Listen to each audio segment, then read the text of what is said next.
let's have a conversation.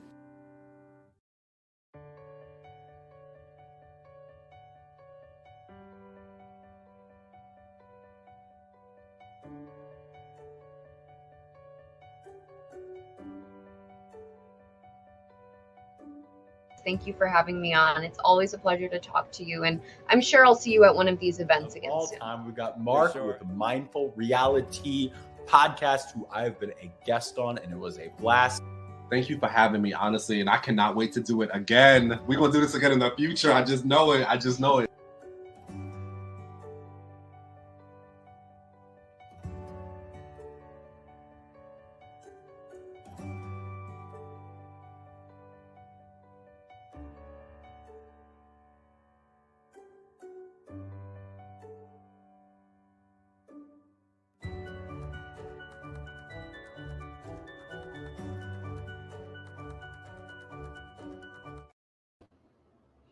What's up, everybody? Have a good. I hope you're having a good Sunday. My Sunday has been pretty relaxed, although I have some things to do that I haven't gotten done yet, unfortunately. But that's just how it goes sometimes. Hello, Ramona. And I'll just get this out of the way because I know some people will come on here and be like, I just want to hear you talk about Big Brother. You're only allowed to talk about Big Brother. Well, this is not a Big Brother topic this time around. I will be coming back on here tonight after the conclusion of the episode tonight, when we find out who is going to go home between Matt versus Felicia, which I still think is probably going to be Matt at this point. But this is more of a generic topic about how real is reality TV. I have things to do. I know Sunday is supposed to be a catch-up day, but the issue is, I don't know, sometimes the weeks are long and draining. And then you get to Sunday and you're like, I'm going to be productive today and I'm going to do this and that. And then you look at the time, and for me, it's 3:30 in the afternoon almost. And I've barely done anything. The reason I thought of this topic of how real is reality TV is because we get very invested in what people are doing on these shows and in these houses. And sometimes, I mean, people are saying to me that they're surprised when they see people at events together, smiling, hugging, traveling together. And for me, it was like that too at the beginning. One of the first events that I ever remember going to, I think it was possibly the second event that I had ever been to, was a challenge event that had Derek and Nehemiah. And I'm not really saying that they had the worst beef on earth, the worst TV show beef on earth or anything like that. But according to the narrative on the show, they did not particularly like each other. And when I saw them together in the room, they were hugging, they were hanging around each other all night, they were taking pictures together, yada, yada. So I remember I walked up to Derek, as a matter of fact. Derek, what's his last name? Kaczynski? I probably butchered his name. And if you ever watch this, Derek, I'm sorry. Derek is very cool, by the way. I like Derek from the challenge. Good afternoon, Deborah.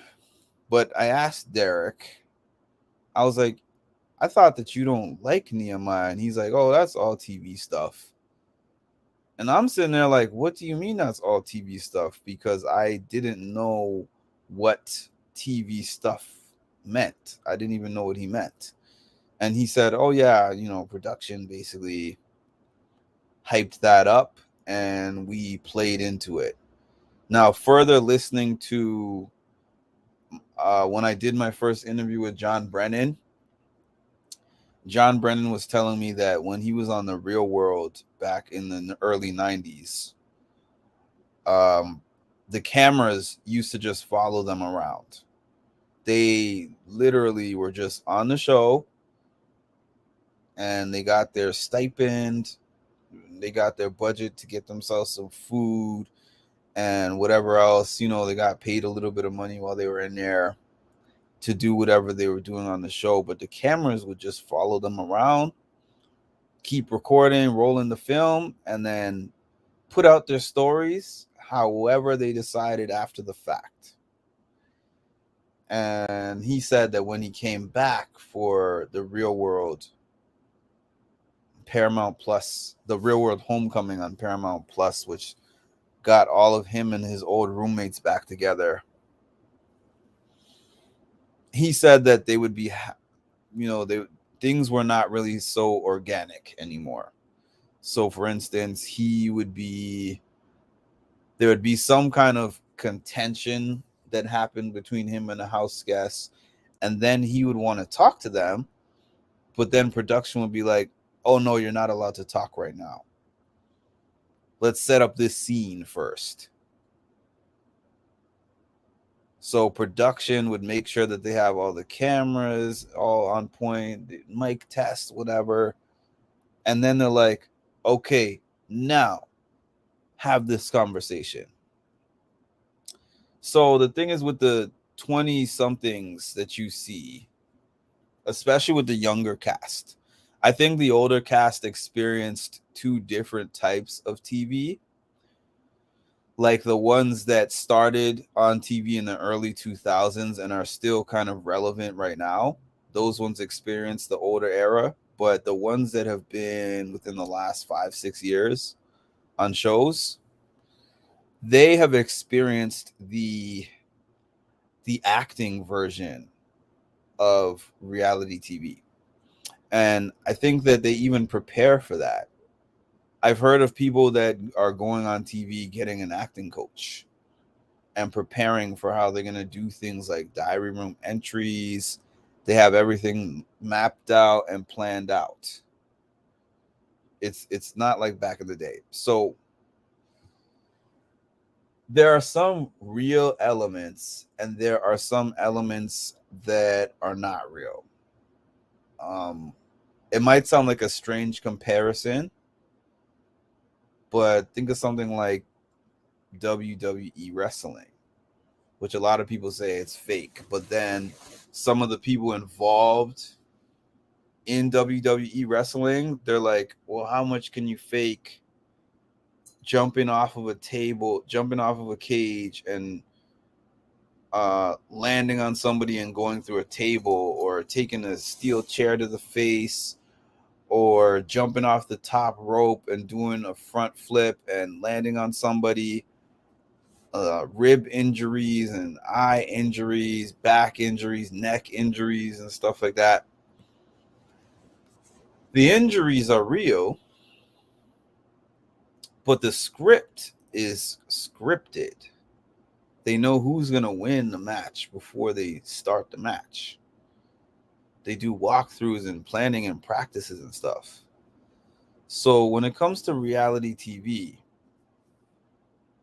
the real aspects of it is that it's a real person, even if they come there to act, even if they come with a blueprint and a script and a plan.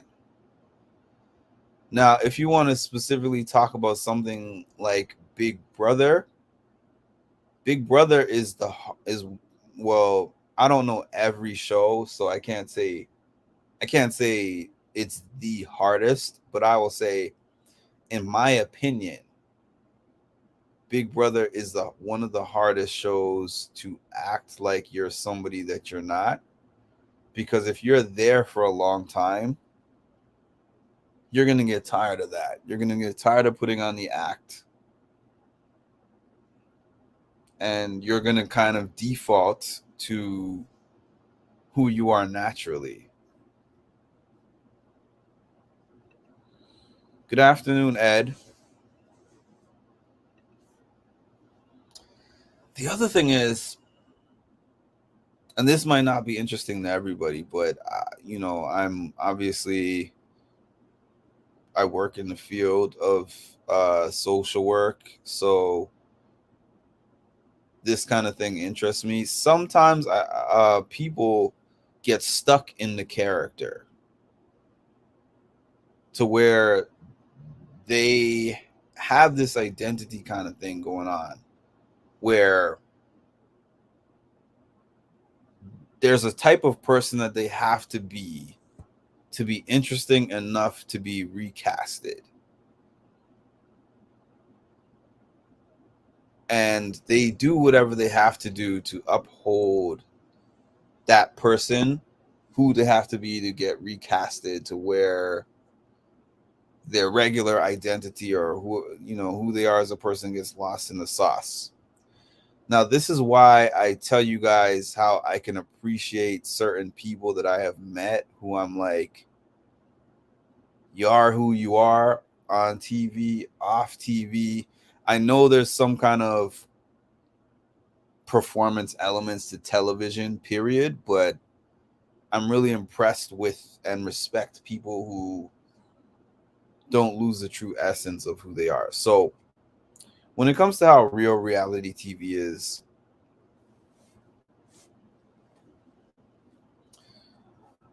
some parts are real and some parts are not real. I think that sometimes our investments into the storylines as fans on most of these shows is too much. For an example, this is one of the reasons why I kind of appreciate House of Villains, because I feel like this season's cast of Big Brother is a House of Villains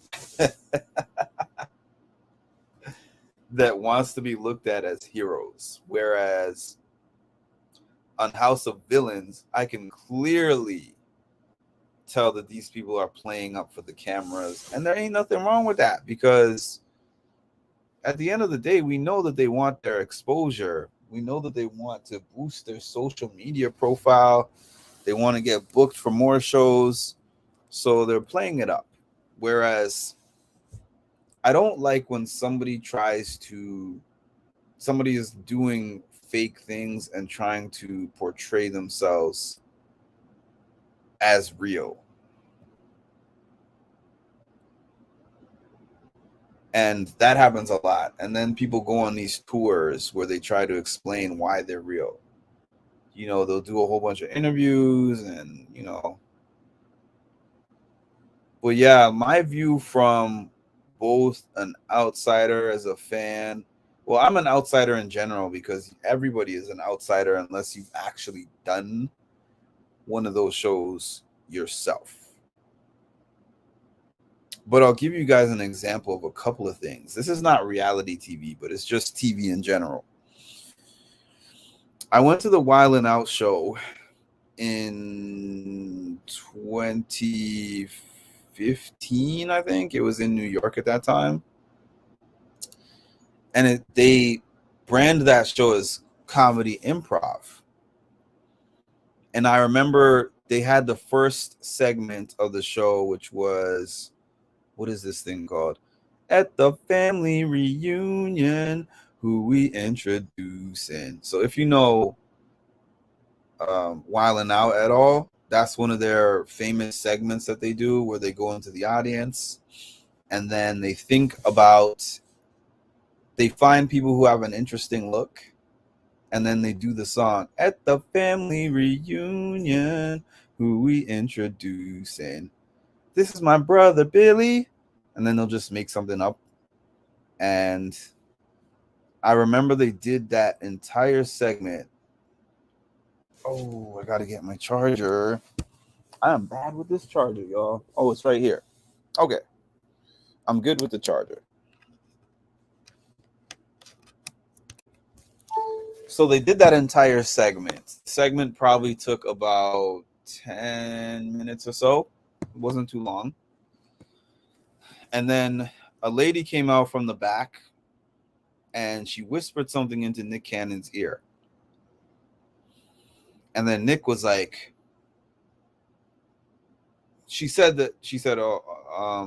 Nick says to the audience, well, she just said that all of those sucked, so we gotta come up with better ones. And everyone laughed, but he was like, oh no, I'm serious, y'all. So all the cast huddled together and they spoke, and then they came back in the audience. Some of them did the joke on some of the same people, and some of them picked completely different people.